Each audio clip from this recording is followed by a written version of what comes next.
اقرأ أخيا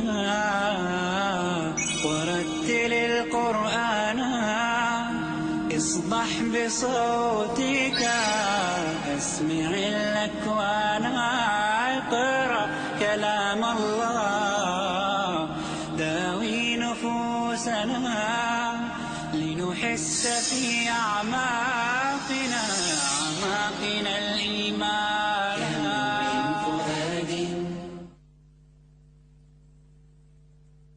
Alhamdulillah, wassalatu wassalamu ala rasulillah.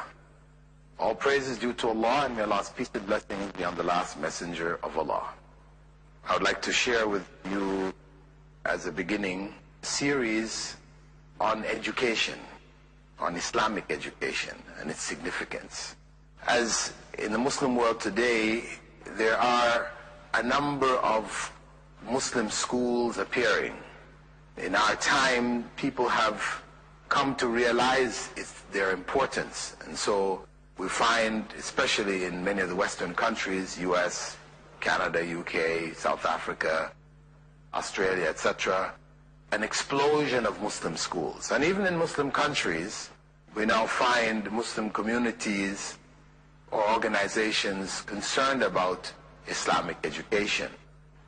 In that context, I thought it was good to reflect on the goals of Islamic education and what really constitutes Islamic education. Is an Islamic school merely a building owned by Muslims, run by a Muslim principal, having Muslim teachers and Muslim students? Is that what an Islamic school is? Or are there other issues which go beyond that physical circumstance of Muslim people in a Muslim-owned or controlled setting? My contention is that we do have to look at other issues which are of greater relevance, because the idea of education itself needs to be understood from the experience of the West today. If we look at the definition which is commonly used for education in Islam, or education in general, what we find is that education is defined as a society's formal mechanism for the transmission of its culture. It is equivalent to socialization, the process by which persons are acculturated into a human community. So what we're talking about here is not merely the conveyance of information, we could say secular or scientific information. You learn how to speak English, you learn mathematics, you learn the sciences. It is defined as society's way of conveying its culture to the next generation. That's the root. Therefore, it means that the material which is being used can change and can alter the whole face of that Islamic institution. If the material is not itself geared towards conveying the values of Islamic society, then it will not be surprising if the outcome of these quote-unquote Muslim schools is not much different from Muslims attending government schools or non-Muslim schools. So what I'm suggesting is that we have to keep in mind the role of not only the individuals who are involved in this educational process, the staff, teaching, superstructure, and the building, but we have to look at the content itself. In reality, the Muslim approach to knowledge was always a holistic approach, in that there was no separation between what may be called secular knowledge and religious knowledge. That distinction wasn't made, because the basic concept in Islam is that knowledge fundamentally comes from God. So whatever knowledge is acquired in some way should be used in a way which is pleasing to God, so that no separation was made. Sciences were taught along with the religious sciences, the religious fields of knowledge. The two were taught together to create a whole individual whose the importance of their character and moral upbringing and goals in life, goals for the life to come, were balanced with the importance also of this life and knowledge necessary to make this life comfortable, to be able to benefit from the various bounties which Allah has put in this world. So that approach was, as I said, a holistic approach. Both aspects of knowledge were taught together. It is in later times that this has been separated. So we now find in the Muslim world an abundance of what we may call madrasas, schools where people go and just learn religious information. And the regular schools where people go and learn secular or worldly knowledge. So now, when we set up a Muslim school, if we haven't grasped this problem of bifurcation of knowledge, where knowledge is now split into two areas, and we only set up our school teaching the same texts which are used, imported from UK, US, or whatever, or even produced in the country, but from that secular perspective. These are the books that we use.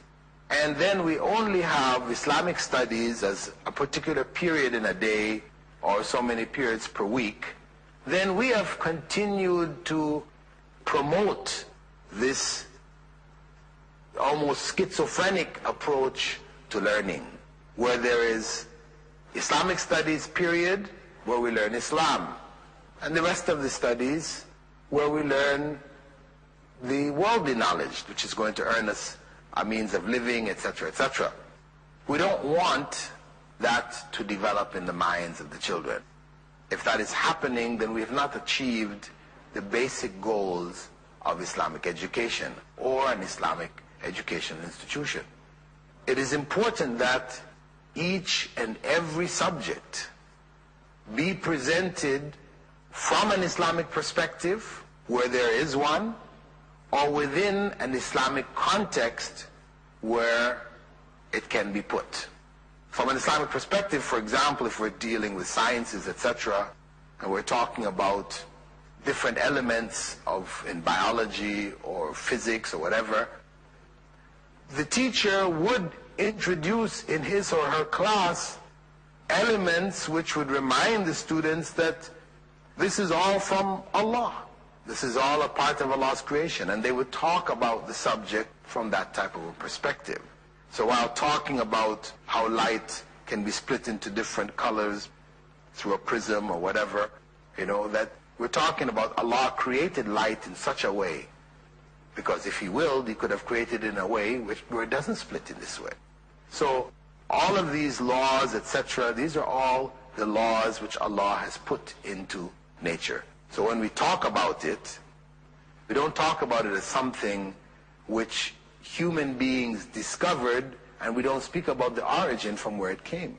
So by talking about sciences in this way, we keep the student in touch with his or her religious foundation.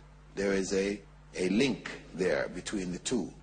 So the student doesn't feel that sharp transition between science class and Islamic studies class.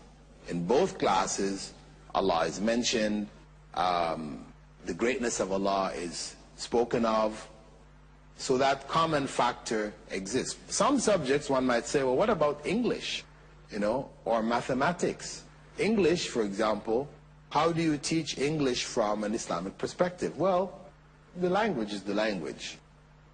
We can't deny that the language is from a non-Muslim perspective, but where did language come from?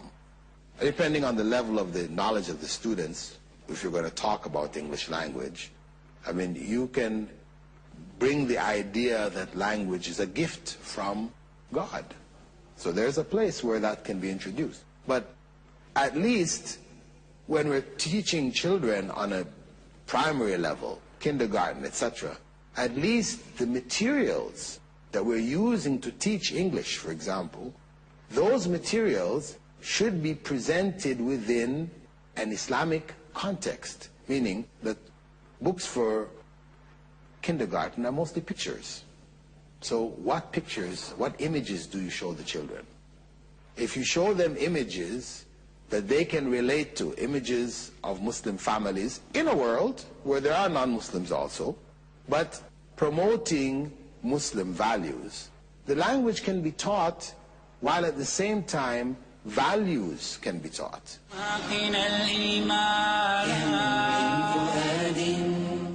When one looks at children at the age of 4 who are first learning, they're learning English in a pre-kindergarten circumstance. So what kind of images do you show the child? You look into what kind of issues that children at that age have. At that age, children tend to have some kind of difficulty in sharing, for example. Of course, it depends on the families. Families may stress it, and so children are able to share. But the nature of the child is to want to hold things for himself or herself. They don't want to share it with others.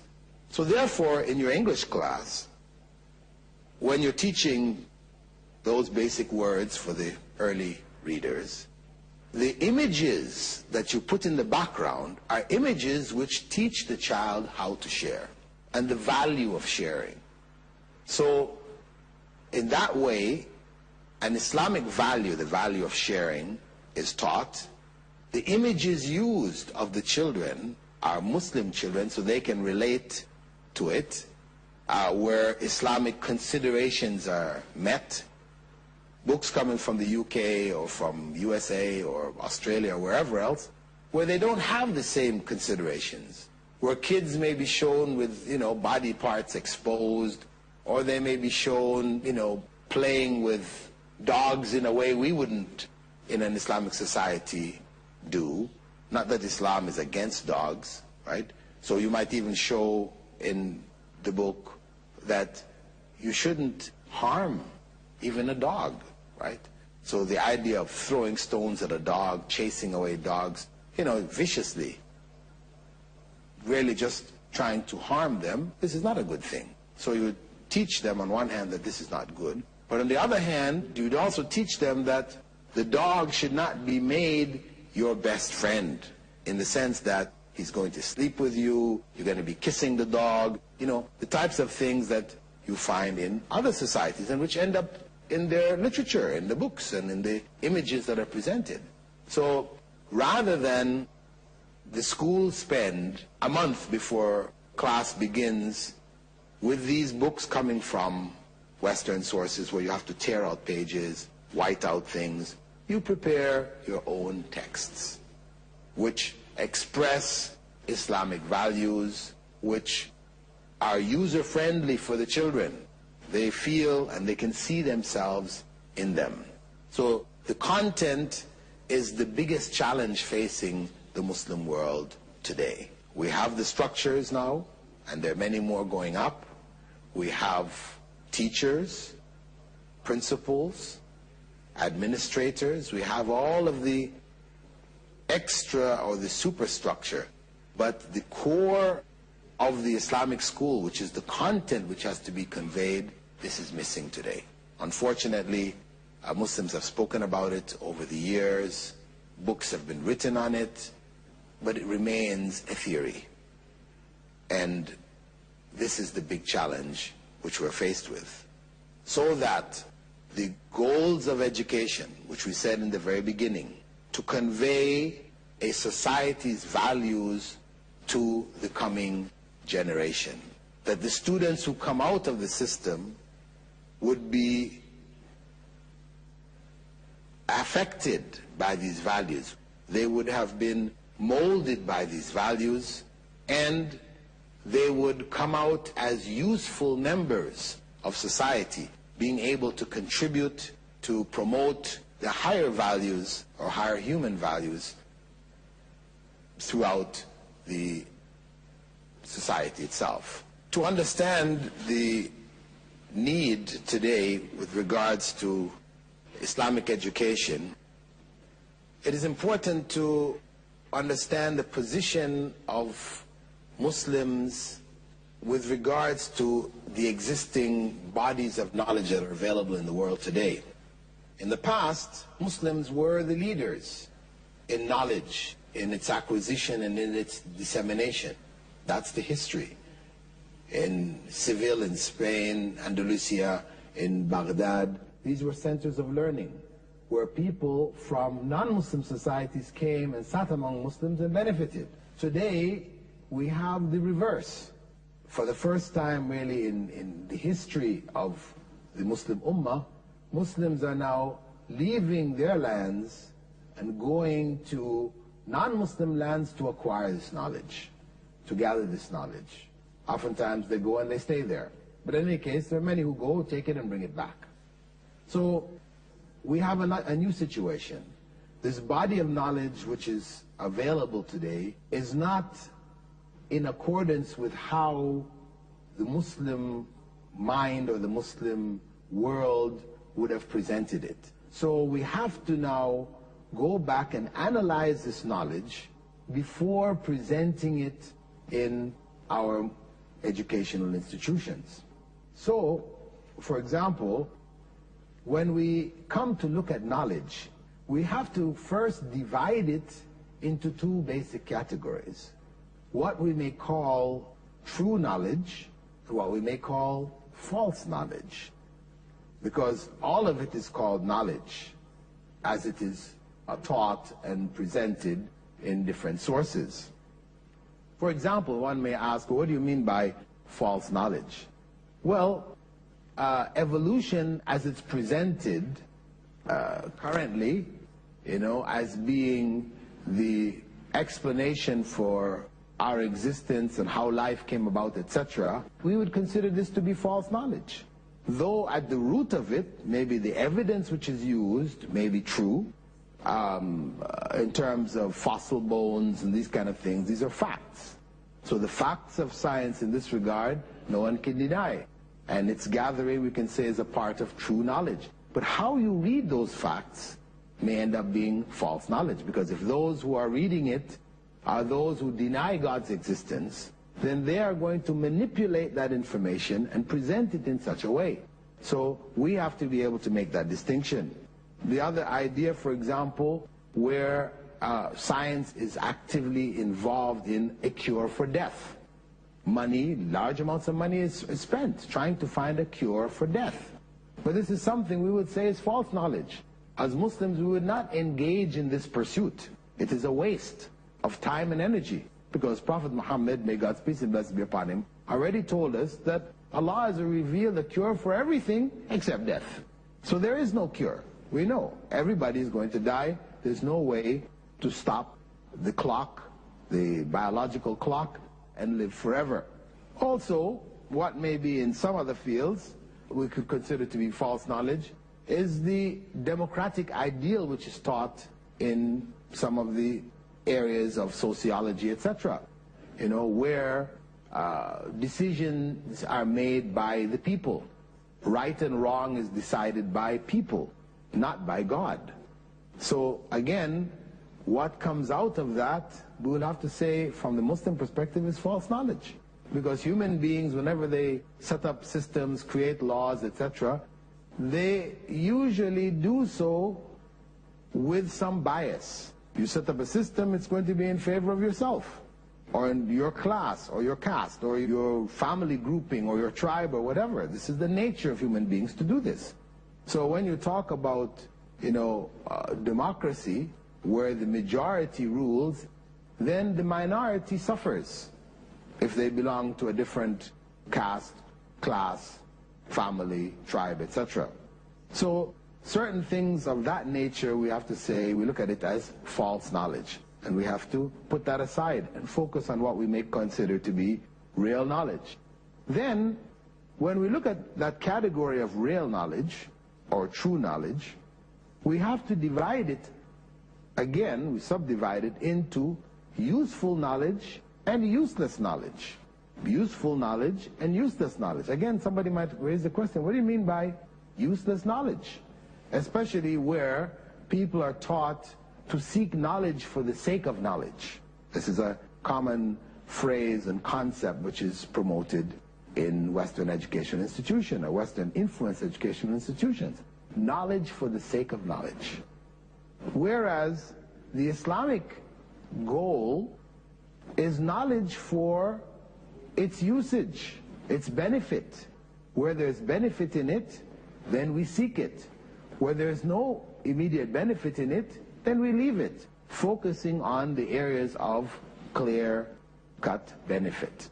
Now, the goals, as I said, of education, of knowledge, and the usage of knowledge from the Islamic perspective is one of benefit. The value of the knowledge is in its application, when it is applied. As the Prophet ﷺ had said, خَيْرُ النَّاسِ أَنْفَعُهُمْ لِلنَّاسِ. The best of people are those most beneficial to other people. And Ibn Mas'ud, one of the companions of the Prophet, may God's peace and blessing be upon him, had said that they used to learn 10 verses of the Quran at a time, and did not proceed until the knowledge was gained and acted upon. He said, we used to learn knowledge and its application together. So the idea of knowledge for the sake of knowledge is foreign in the Muslim context. It is knowledge for its benefit. How it will benefit those students, how it will benefit the society. And of course, the whole process of education, acquiring knowledge and conveying it, has to be within the context of the fear of God. It is a faith-based system. So Islam and its teachings must represent the framework of any educational program. So to wrap things up, I'd just like to stress again that the process of education, one of conveying one's culture to the next generation, has to, from a Muslim perspective, for Muslim schools, reflect Muslim culture and its perspectives. With that thought, I'd like to wrap up this episode, thanking you for being with us and bidding you farewell. Assalamu alaikum wa rahmatullahi wa barakatuh. اقرأ أخيا ورتل القرآن اصدح بصوتك اسمع الأكوان اقرأ كلام الله داوي نفوسنا